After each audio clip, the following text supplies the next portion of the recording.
2026ทำการออกอยู่ที่สำนักงานใหญ่ของรัฐวิสาหกิจเมืองพัฒนาบ้านถนนคามเมืองจันทบุรีนครหลวงจันทร์ทับสมทีเคารพการเรียกรางวัลเมืองพัฒนาในวันนี้จะทำการเรียกรางวัลในเลขเสียง6โต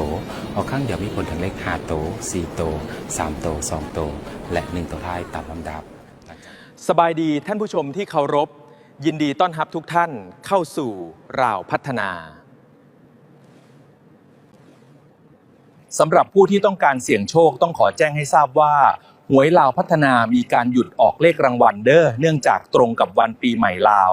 โดยจะมีการเลื่อนออกอากาศออกไปทั้งหมด3วันก็คือวันที่14 15 16เมษายนและออกอากาศอีกครั้งวันที่17เมษายนบริษัทรัฐวิสาหกิจหวยพัฒนาขอถือเป็นเกียรติแจ้งมายังบรรดาบริษัทตัวแทนจำหน่ายหวยพัฒนาทุกภาคส่วนที่เกี่ยวข้องตลอดฮอดผู้ที่มักเสี่ยงโชคสิ่งรางวัลหวยพัฒนาในขอบเขตทั่วประเทศทราบทั่วถึงกันว่าเนื่องจากในระหว่างวันที่14ถึง16เมษายน2026นี้เป็นระยะการเฉลิมฉลองบุญปีใหม่ลาวพศ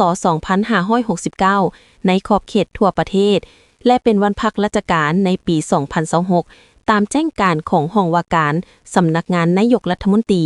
ฉบับเลขที่2118 ถหสนย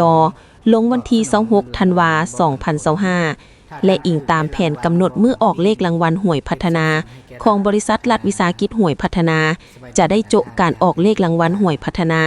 จำนวน3งวดโดยบ่มีการออกทดแทนคือดังนี้